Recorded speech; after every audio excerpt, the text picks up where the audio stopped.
Alright, so continuing with my video, I have students in my Flex formation learning experience. As students will learn and donate to nonprofit organizations like UNICEF or Save the Children. And students will record the bad habits at home, which can affect the problems in Africa, and write down how they can fix those bad habits.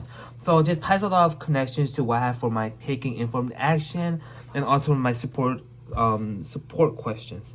I think it shows how we can help outside of just being inside of the classroom, just talking about these just with our classmates or even the teacher about a discussion, so it can help students learn more outside of the classroom than inside. And also structure of the inquiry.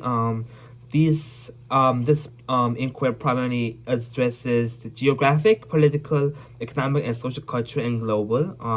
I have some questions down right here that says, how does the location of Africa influence the current problems? So that's ties with geographic. How does the mismanagement of natural resources affect the current environmental issues in Africa? So this is kind of political, how politics might have people managing natural resources such as trees or even water itself.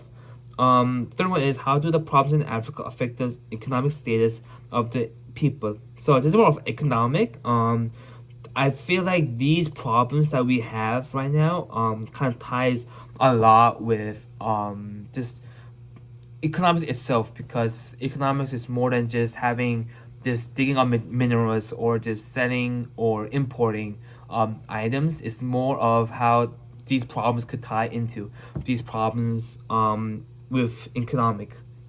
The fourth one is, how does the status of people in Africa affect the troubles that there are occurring in Africa? So this is more of a social cultural, how I believe in Africa there are some tribes and villages that still follow a status-based society. So how does that affect the problems that they have? Because definitely there'll be people who are farmers, and definitely there are people who have higher ranks. So I want to see how that connects to social cultural. And how can we help with the issues in Africa currently? So this ties with more of the donation part or taking informed action, how we can do it even miles and miles away, how we can help these people in Africa with their problems. And also I have the key disciplinary ideas and questions, such as how does the environment in Africa affect the problems,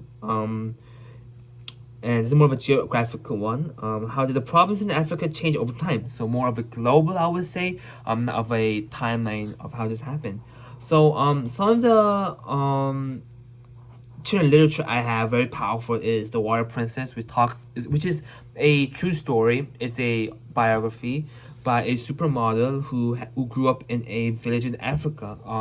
It talks about a story how she had to wake up very early in the morning to walk miles and miles to get to this one well that which had water, but water that's not very clean. It kind of represents a lot of the problems in Africa right now. I feel like students should understand that it's more than just a simple problem that we don't have water. It's more than that. Due to insufficient amount of water, we can also have famine happen, or farming might not even be operational at all. So I feel like this is a good way to help students understand.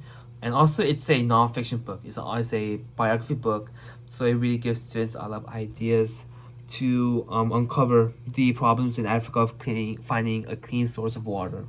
So yeah, this is much of my IDP. I think I like to tie a lot of my